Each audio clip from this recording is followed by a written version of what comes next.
새벽 6시 알람이 울리기도 전에 김민경은 눈을 떴습니다.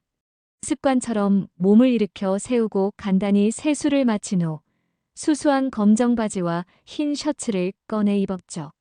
거울 앞에서 머리를 단정히 묶으며 오늘도 긴 하루가 시작된다는 걸 마음에 새겼어요. 동네 한복판에 자리 잡은 작은 프랜차이즈 빵집 달콤한 아침은 민경에게 새로운 배움의 터전이었습니다.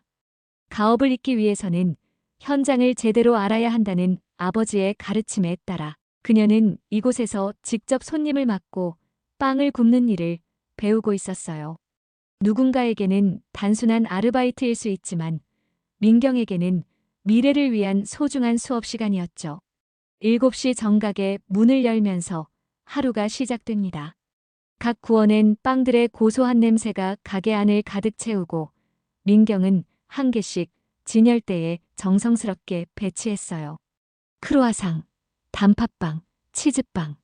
각각의 빵들이 가진 특색을 살려 보기 좋게 배열하는 것도 하나의 기술이라는 걸 알게 되었죠. 그날 아침도 평소와 다를 바 없이 시작되었습니다. 단골 할머니가 식빵 한 덩어리를 사러 오셨고 출근길 직장인들이 커피와 샌드위치를 챙겨갔어요.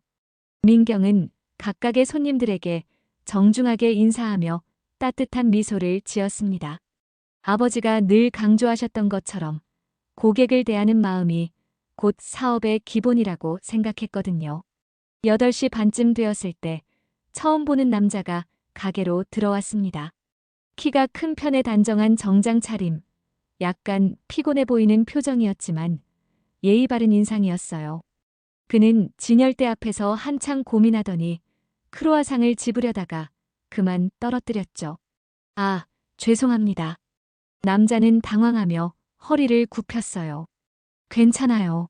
민경이 재빨리 다가가서 떨어진 빵을 치우고 새로운 크루아상을 정중히 건네었습니다. 이걸로 드세요.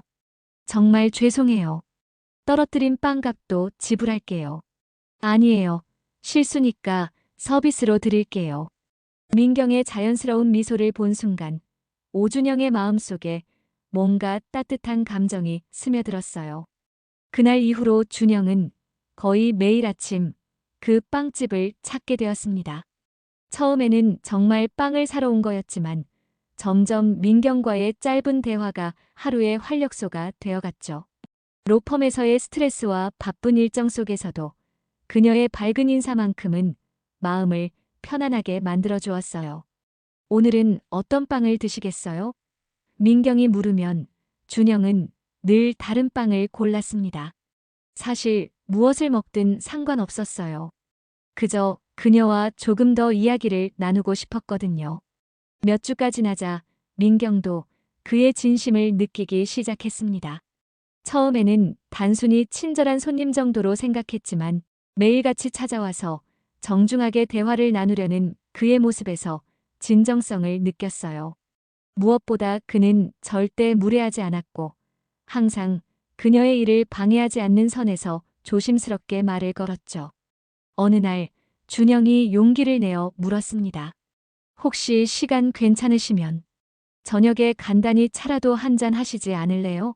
민경은 잠시 망설였어요. 하지만 그동안 쌓인 신뢰감 덕분에 결국 고개를 끄덕였죠. 네, 좋습니다. 첫 번째 데이트는 조용한 카페에서 이루어졌습니다. 두 사람은 서로의 이야기를 나누며 많은 공통점을 발견했어요. 둘 다 성실하게 자신의 일에 임하고 있었고 가족을 소중히 여기는 마음도 비슷했죠. 연애를 시작한 지 1년이 흘렀습니다. 준영과 민경의 관계는 차분하면서도 깊어져 갔어요. 준영은 민경의 순수함과 성실함에 더욱 매력을 느꼈고 민경 역시 그의 진실한 마음과 든든함에 점점 의존하게 되었죠. 두 사람은 서로에게 없어서는 안 될 존재가 되어 있었습니다. 어느 주말 저녁 한강변을 산책하던 준영이 조심스럽게 말을 꺼냈어요. 민경아, 우리 이제 결혼에 대해서도 진지하게 생각해 볼 때가 된 것 같지 않니? 민경의 발걸음이 잠시 멈췄습니다. 예상했던 말이지만 막상 들으니 가슴이 두근거렸어요. 갑자기 왜 그런 이야기를? 갑자기가 아니야. 나는 너와 함께 평생을 살고 싶어. 준영의 목소리에는 진심이 담겨 있었죠. 물론 서두르자는 게 아니라 우리가 같은 마음인지 확인하고 싶었어. 민경은 고개를 끄덕였습니다. 사실 그녀도 준영과의 미래를 그려보곤 했거든요. 저도 오빠와 함께하는 미래를 생각해 봤어요. 주변 사람들도 두 사람의 관계를 응원했습니다. 준영의 직장 동료들은 이런 좋은 사람 놓치면 후회한다며 빨리 결혼하라고 부추겼고, 민경이 일하는 빵집의 사장님도 참 잘 어울리는 커플이라며 축복해 주었어요. 하지만 한 사람만은 달랐습니다. 준영의 어머니 심영자였죠. 아들아, 요즘 만나는 그 여자의 집안이 어떻게 되니? 어느 날 저녁 식사 자리에서 심영자가 물었어요. 왜 갑자기 그런 걸 물어보세요? 준영이 불편한 표정을 지었습니다. 갑자기가 아니지. 내가 결혼 생각을 하고 있다는 건 눈빛만 봐도 알겠더라. 그런데 난 그 애에 대해서 아는 게 하나도 없잖아. 심영자는 계속해서 민경에 대한 정보를 캐내려 했어요. 어떤 대학을 나왔는지, 부모님은 뭘 하시는지, 집은 어디에 있는지. 질문이 끝이 없었죠. 어머니, 그런 건 중요하지 않아요. 민경이가 어떤 사람인지가 중요하죠. 준영이 답답해하며 말했습니다. 중요하지 않다고? 아들아, 결혼은 개인이 하는 게 아니야. 집안과 집안이 만나는 거라고. 심영자의 목소리가 한 옥타브 높아졌어요. 요즘 애들은 얼굴만 보고 결혼한다느니 뭐니 하는데 현실은 그렇지 않다는 걸 알아야지. 며칠 후 심영자는 혼자서 민경이 일하는 빵집 앞을 지나가게 되었습니다. 문득 호기심이 생겨 안을 들여다보니 앞치마를 두른 채 열심히 일하는 민경의 모습이 보였어요. 저게 우리 아들이 좋아한다는 그 애구나. 심영자는 속으로 중얼거렸습니다. 수수한 차림새, 소박한 표정. 첫인상부터 마음에 들지 않았어요. 그날 밤 준영이 집에 돌아오자마자 심영자가 따져 물었습니다. 그 애가 빵집에서 일한다며? 네, 그런데 왜요? 왜냐고? 아들아, 정신 차려. 너는 변호사고 장래가 촉망되는 사람이야. 그런데 동네 빵집 아르바이트생과 결혼한다고? 심영자의 목소리에는 실망감이 가득했어요. 어머니, 민경이는 성실하고 착한 사람이에요. 무슨 일을 하든 상관없잖아요. 상관없다고? 내 동생들 결혼은 생각 안 하니? 형이 그런 식으로 결혼하면 동생들한테도 영향이 간다고. 심영자는 점점 격앙된 목소리로 말했습니다. 준영은 더 이상 대답하지 않았어요. 어머니와 이런 식으로 다툴수록 상황만 나빠질 것 같았거든요. 하지만 마음속으로는 분노가 끓어오르고 있었습니다. 심영자 역시 잠을 이루지 못했어요. 아들의 미래가 걱정되어 뒤척이다가 결국 한 가지 결심을 내렸죠. 직접 그 여자를 만나서 포기하도록 설득해야겠다고 말입니다. 이튿날 오전, 심영자는 빵집으로 향했습니다. 마음속에는 이미 할 말들이 정리되어 있었어요. 아들의 앞길을 위해서라면 어떤 일이든 해야 한다고 생각했거든요. 오전 10시쯤 빵집에는 평소보다 손님이 적었습니다. 민경은 진열대를 정리하며 오후에 들어올 새로운 빵들을 위해 자리를 만들고 있었어요. 그때 가게 문이 거칠게 열리더니 중년 여성이 들어왔죠. 심영자였습니다. 그녀는 민경을 한번 훑어보더니 차갑게 말했어요. 내가 김민경이니? 민경은 깜짝 놀랐습니다. 처음 보는 분인데 자신의 이름을 아는 게 신기했거든요. 네, 맞는데. 어떻게 저를 아시죠? 어떻게 아느냐고. 심영자가 비웃듯 웃었습니다. 우리 아들 오준영이 얘기 안 했나? 내가 준영이 어머니야. 순간 민경의 얼굴이 굳어졌어요. 준영에게서 어머니 이야기를 들은 적이 있었지만 이런 식으로 만날 거라고는 생각하지 못했거든요. 아, 안녕하세요. 처음 뵙겠습니다. 민경이 정중하게 인사했지만 심영자는 받아주지 않았습니다. 오히려 더욱 차가운 시선으로 민경을 위아래로 훑어봤어요. 참, 우리 아들을 어떻게 꼬셨는지는 모르겠지만 말이야. 심영자의 목소리가 점점 높아졌습니다. 사람은 알아보고 좀 어울리는데 시집 가야지. 분수라는 게 있는 거 아니야? 민경은 당황했지만 최대한 침착하게 대답했어요. 어머님, 저희가 서로 좋아해서 만나는 건데. 좋아한다고? 심영자가 목청을 높였습니다. 내가 좋아하는 게 우리 아들이야? 아니면 변호사라는 직업이야? 솔직히 말해봐. 남자 붙잡고 신분 상승하려는 거 아니야? 이때 다른 손님 한 분이 들어오셨어요. 민경은 재빨리 심영자를 조용한 구석으로 안내하며 말했습니다. 어머님, 지금 영업 중이니까 나중에 얘기 들으면 안 될까요? 빵집 아르바이트생 주제에 건방지게 심영자의 말이 더욱 독해졌어요. 변호사 부인이 되고 싶어서 쇼하는 거지. 우리 집 문턱이 그렇게 만만해 보여. 민경의 얼굴이 창백해졌습니다. 아무리 예의를 지키려 해도 참기 어려운 모욕이었거든요. 어머님, 너무 심하신 것 같은데요. 심하다고? 이게 어디가? 심영자가 소리를 질렀습니다. 송충이는 솔잎을 먹고 살아야지. 우리 집에 시집 오려면 적어도 열쇠 3개는 가지고 와야 돼. 집 열쇠, 차 열쇠, 그리고 사무실 열쇠 말이야. 빵집 안이 순식간에 조용해졌어요. 다른 손님들도 무슨 일인지 궁금해하며 쳐다보기 시작했죠. 민경은 부끄럽고 화가 나면서도 준영 때문에 참으려고 노력했습니다. 어머님, 조금만 조용히 해주세요. 다른 손님들이 불편해하세요. 불편하다고? 그럼 내가 여기서 나가면 되지. 심영자가 민경의 어깨를 거칠게 밀쳤어요. 너 같은 애가 우리 아들과 어울린다고 생각하는 게 웃기다고. 이때 빵집 사장님이 안쪽에서 나와 말렸습니다. 손님, 너무 심하시는 거 아니에요? 저희 직원이 뭘 잘못했다고. 직원? 심영자가 비웃었어요. 맞아, 직원이지. 동네 빵집 직원이 변호사와 결혼한다고. 말이 되는 소리야. 심영자는 마지막으로 민경을 쏘아보며 말했습니다. 똑똑히 들어도 내가 살아있는 한 내가 우리 집 며느리 되는 일은 절대 없을 거야. 포기하고 다른 데 시집가.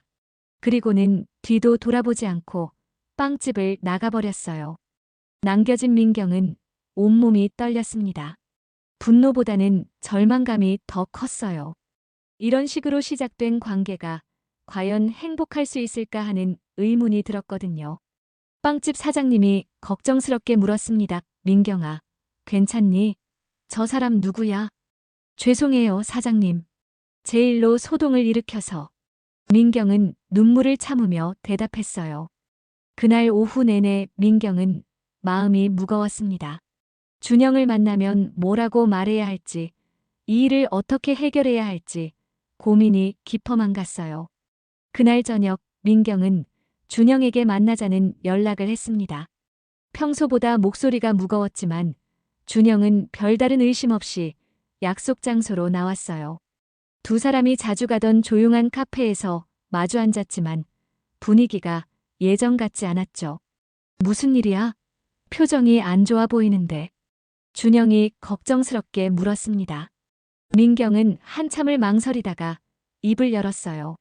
오빠, 오늘 어머님이 가게에 오셨어요. 준영의 얼굴이 순간 굳어졌습니다. 어머니가 뭐라고 하셨어? 많은 말씀을 하셨어요. 민경이 작은 목소리로 대답했습니다. 제가 오빠와 어울리지 않는다고, 분수를 모른다고. 준영의 주먹이 저절로 쥐어졌어요. 어머니가 그런 말을 하셨다고? 미안해, 민경아. 내가 미리 말렸어야 했는데.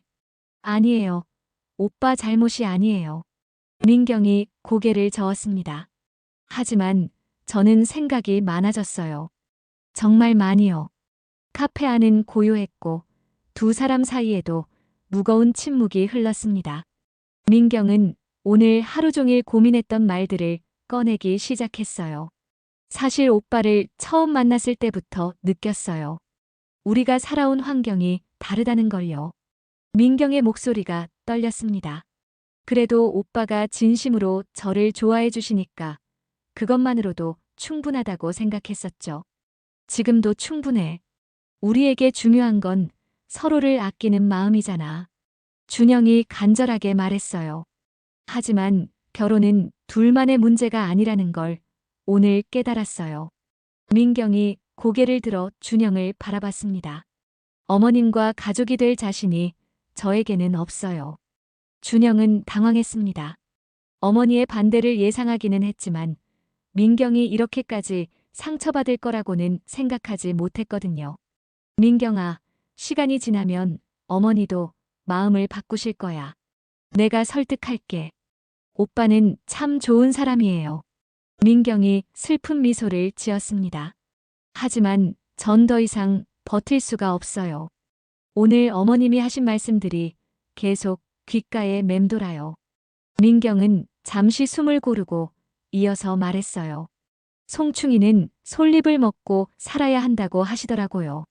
맞는 말씀이에요. 저는 제자리에서 열심히 살아가는 게 맞는 것 같아요. 그건 어머니가 널 몰라서 하신 말씀이야. 시간이 지나서 내가 어떤 사람인지 알게 되시면. 아니에요, 오빠. 민경이 고개를 저었습니다. 어머님이 보시기에 저는 평생 그냥 동네 빵집에서 일하는 사람일 뿐이에요. 그분의 생각을 바꿀 자신도 없고 바꾸고 싶지도 않아요. 준영은 절망적인 기분이었습니다. 그럼 우리는 어떻게 되는 거야? 이렇게 끝내자는 거야? 오빠가 싫어서가 아니라 어머니와 가족이 될 자신이 없어서예요. 민경의 눈에 눈물이 고였습니다. 오빠를 정말 많이 좋아했어요. 지금도 좋아해요. 하지만 그렇기 때문에 더 이상 오빠를 힘들게 하고 싶지 않아요. 준영도 눈시울이 붉어졌어요. 결혼은 둘만의 문제가 아니라는 말 알았어. 하지만 난 널 지키고 싶었어. 어떤 일이 있어도 내 편에 서고 싶었는데. 고마워요, 정말로요. 민경이 준영의 손을 잠시 잡았다가 놓았습니다. 하지만 이게 우리 모두를 위한 길인 것 같아요. 두 사람은 오랫동안 말없이 앉아 있었어요. 카페의 따뜻한 조명 아래서도 마음만은 차가웠죠. 1년 동안 쌓아온 추억들이 스쳐 지나갔지만 현실은 그보다 훨씬 무거웠습니다. 그래도 행복했어. 준영이 마지막으로 말했어요. 저도요. 민경이 대답했습니다. 그렇게 두 사람의 사랑은 조용히 막을 내렸습니다. 서로를 원망하지도 미워하지도 않은 채로 말이에요. 민경과 헤어진 후 한 달이 지났습니다. 준영은 어머니와 제대로 된 대화조차 나누지 않고 있었어요. 집에 들어가면 인사만 간단히 하고 자신의 방으로 들어가 버렸죠. 심영자 역시 아들의 차가운 태도를 느끼고 있었지만 자신이 옳은 일을 했다고 믿고 있었습니다.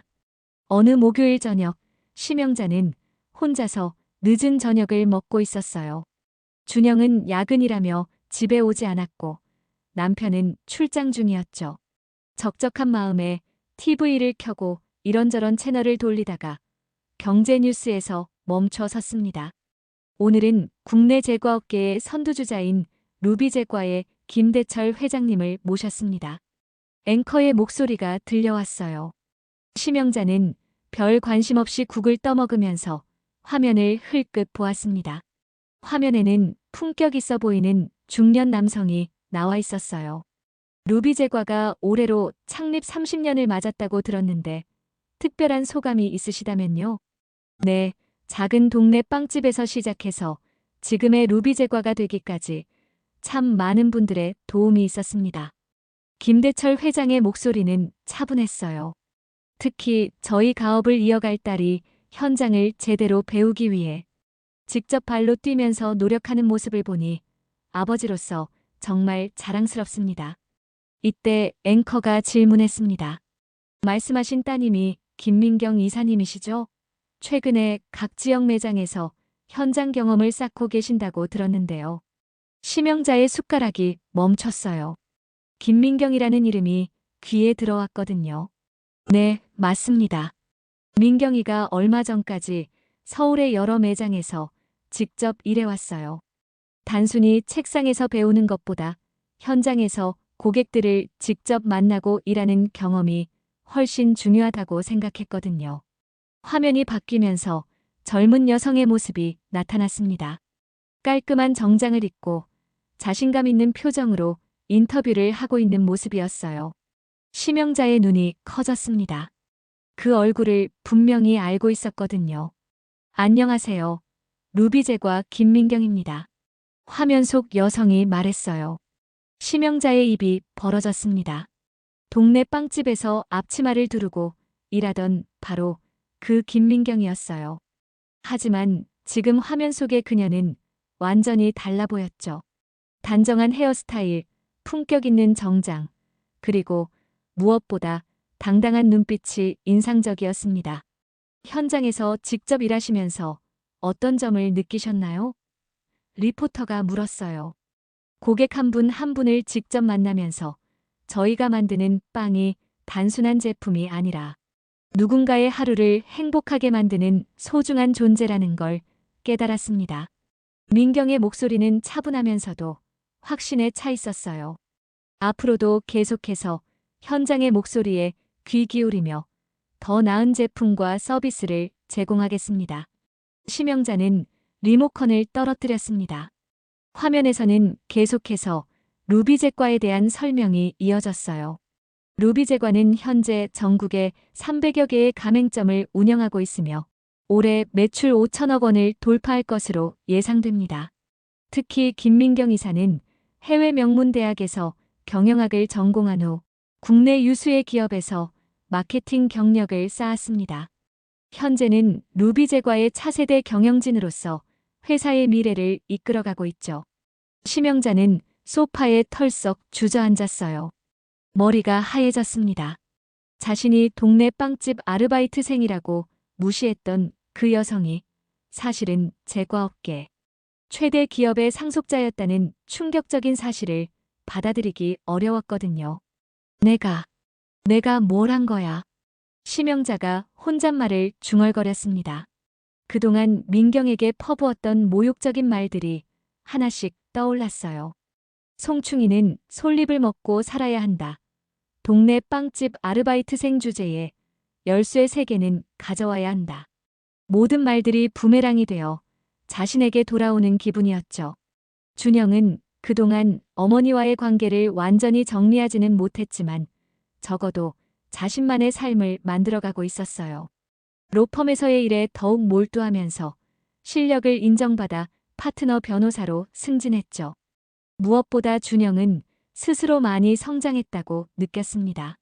민경과의 이별을 통해 깨달은 것은 사랑한다고 말하면서도 정작 상대방을 제대로 지키지 못했다는 사실이었어요. 어머니의 반대에 맞서 싸우기보다는 민경에게 양해를 구하려 했던 자신의 모습이 부끄러웠죠. 나는 나의 가정을 나의 선택으로 만들겠다. 준영은 속으로 다짐했습니다. 어느 날 준영이 집에 들어가니 심영자가 거실에서 기다리고 있었어요. 오랜만에 아들과 제대로 이야기를 나누고 싶어 했습니다. 준영아, 잠깐 앉아라. 심영자의 목소리가 평소보다 조심스러웠어요. 무슨 일이세요? 준영이 냉담하게 물었습니다. 내가 전에 만나던 그 여자의 말인데. 심영자가 말끝을 흐렸어요. 민경이 얘기는 꺼내지 마세요. 이미 끝난 일이에요. 준영의 목소리가 차가웠습니다. 아니야, 들어봐. 내가 잘못 생각했던 것 같아. 심영자가 어렵게 입을 열었어요. 그 애가 사실은 어머니. 준영이 심영자의 말을 끊었습니다. 민경이가 어떤 집안 사람인지는 중요하지 않아요. 어머니가 그런 식으로 대했다는 사실 자체가 문제였던 거예요. 심영자는 할 말을 잃었습니다. 아들이 맞는 말을 하고 있다는 걸 알았거든요. 앞으로는 제가 누구를 만나든, 누구와 결혼하든 어머니가 간섭하지 마세요. 준영이 단호하게 말했어요. 저는 제 인생을 제가 책임질 거예요. 한편 민경은 그동안 본격적으로 가업에 뛰어들었습니다. 현장 경험을 바탕으로 새로운 마케팅 전략을 수립하고 고객 서비스 개선에도 힘썼어요. 특히 젊은 세대를 타겟으로 한 새로운 브랜드 론칭을 성공적으로 이끌어냈죠. 민경이 정말 많이 성장했구나. 김대철 회장이 딸을 보며 흐뭇해했습니다. 현장에서 일한 경험이 큰 도움이 된 것 같아. 네, 아버지. 정말 소중한 시간이었어요. 민경이 대답했어요. 사실 그 시간들 속에는 준영과의 추억도 포함되어 있었지만 이제는 아픈 기억보다는 성장의 밑거름으로 받아들이고 있었죠. 어느 날 민경은 예전에 일했던 동네 빵집을 지나게 되었습니다. 그곳에서 준영을 처음 만났던 기억이 떠올랐어요. 달콤 쌉쌀한 감정이 스쳐 지나갔지만 이제는 담담하게 받아들일 수 있었습니다. 그때의 경험들이 모두 지금의 나를 만들었구나. 민경은 생각했어요. 회사에서도 민경의 위치는 확고해졌습니다. 단순히 회장의 딸이 아니라 실력으로 인정받는 경영진으로 자리 잡았죠. 직원들도 처음에는 어린 나이를 걱정했지만 현장을 직접 경험한 그녀의 통찰력과 추진력을 보고 신뢰하게 되었어요. 준영 역시 새로운 삶을 만들어가고 있었습니다. 어머니의 간섭에서 벗어나 독립적으로 살기 시작했고 일에서도 더 큰 성과를 내고 있었어요. 가끔 민경 생각이 날 때도 있었지만 그녀가 행복하게 살고 있기를 바라는 마음이 더 컸죠. 두 사람은 서로 다른 길을 걸어가고 있었지만 각자의 자리에서 성장하고 있었습니다. 그 이별이 아프긴 했지만 결국 둘 다 더 나은 사람이 되는 계기가 되었던 거예요. 3년이 흘렀습니다. 준영은 새로운 연인을 만나 약혼까지 하게 되었어요. 상대방은 같은 법조계에서 일하는 차분하고 지적인 여성이었죠. 어머니도 이번에는 별다른 반대 없이 관계를 인정해 주었습니다. 어느 토요일 저녁, 준영은 약혼자 이수진과 함께 시내 한 호텔의 라운지, 레스토랑에서 식사를 하고 있었어요. 수진의 생일을 축하하는 조촐한 만찬이었죠. 오늘 정말 고마워. 수진이 미소 지으며 말했습니다. 이런 좋은 곳에서 생일을 보낼 수 있어서 행복해. 당연히 해줘야 할 일이지. 준영도 따뜻하게 웃었어요. 수진과의 관계는 편안했습니다. 격정적인 사랑은 아니었지만 서로를 이해하고 존중하는 안정적인 연애였죠. 그때 레스토랑 입구 쪽에서 작은 소동이 일어났습니다. 호텔 직원들이 누군가를 맞이하느라 분주해하고 있었어요.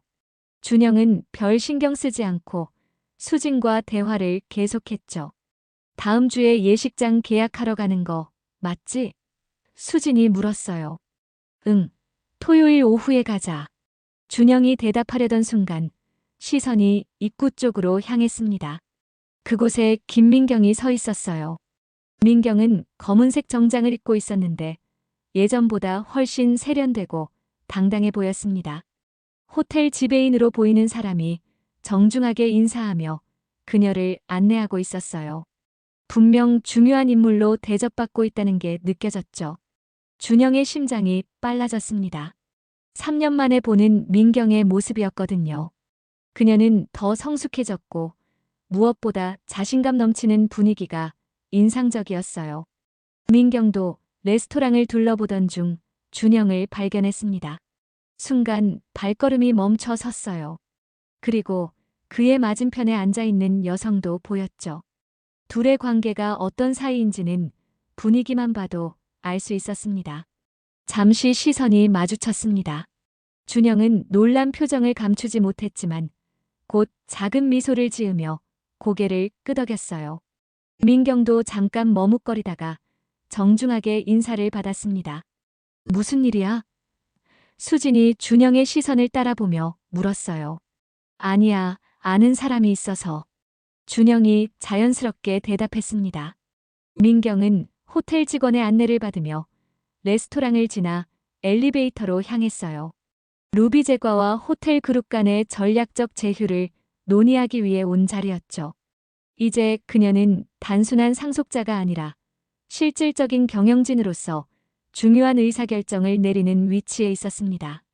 엘리베이터를 기다리는 동안 민경은 다시 한번 레스토랑 쪽을 돌아봤어요. 준영은 여전히 자신의 자리에서 상대방과 대화를 나누고 있었죠. 행복해 보였습니다. 잘 됐네. 민경은 속으로 중얼거렸어요. 엘리베이터 문이 열리자 민경은 안으로 들어갔습니다. 문이 닫히면서 준영의 모습이 시야에서 사라졌어요. 하지만 이상하게도 마음이 편안했습니다. 서로 다른 길을 걸어가고 있지만 각자의 자리에서 잘 살고 있다는 확신이 들었거든요. 준영 역시 민경의 뒷모습을 보며 비슷한 생각을 했습니다. 예전의 수수한 모습과는 달리 지금의 그녀는 당당하고 성공한 여성의 모습이었어요. 무엇보다 행복해 보였습니다. 정말 괜찮아? 수진이 다시 물었어요. 응, 괜찮아. 준영이 미소 지으며 대답했습니다. 정말로 괜찮았어요. 민경이 잘 살고 있다는 걸 확인할 수 있어서 마음이 놓였거든요. 두 사람은 그렇게 짧은 재회를 했습니다. 많은 말을 나누지는 않았지만 서로에 대한 안부는 충분히 확인할 수 있었어요. 민경이 탄 엘리베이터가 최상층에 도착했습니다. 호텔 그룹 회장실에서 중요한 제휴 미팅이 기다리고 있었어요. 하지만 그녀의 마음 한편에는 방금 전 마주친 준영의 모습이 남아 있었죠. 김 이사님, 준비되셨습니까? 비서가 정중하게 물었습니다. 네, 들어가죠. 민경이 차분하게 대답했어요. 회의실에서 2시간 동안 진행된 미팅은 성공적이었습니다. 루비제과의 새로운 매장을 호텔 내부에 입점시키는 계약이 성사되었거든요. 민경의 치밀한 사업 계획과 설득력 있는 프레젠테이션이 호텔 측을 움직였죠. 정말 인상적인 제안이었습니다. 호텔 회장이 악수를 청하며 말했어요. 젊은 나이에도 불구하고 이런 완성도 높은 사업 계획을 세우다니 대단합니다. 감사합니다. 좋은 결과로 이어질 수 있도록 최선을 다하겠습니다. 민경이 정중하게 인사했습니다. 미팅이 끝나고 민경은 호텔 최상층 라운지로 나왔어요.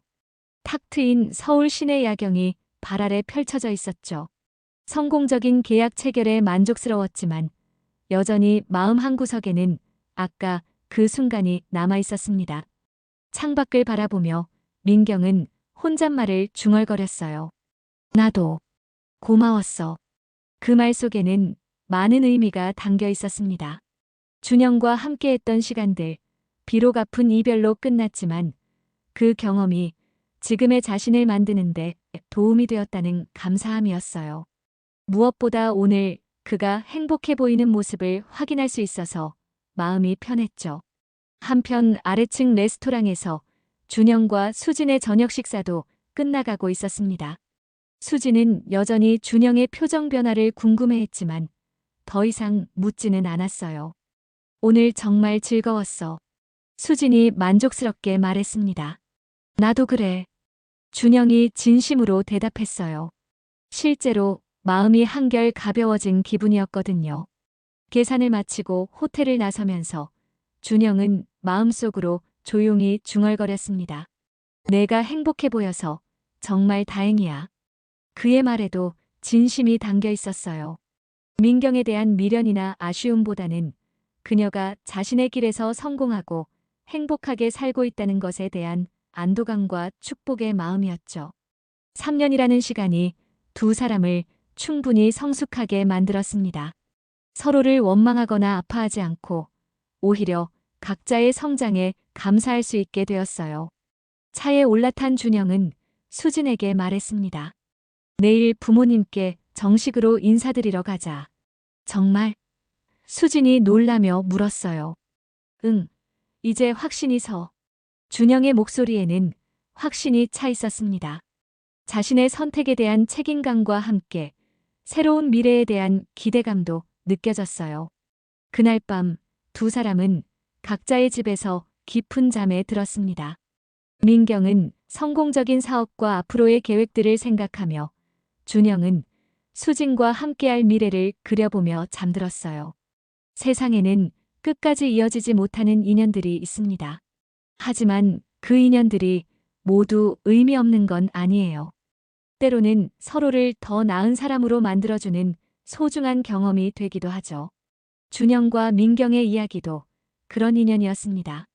비록 함께하지는 못했지만 서로의 인생에 깊은 흔적을 남기고 각자의 길에서 더욱 성장할 수 있게 해준 소중한 만남이었어요.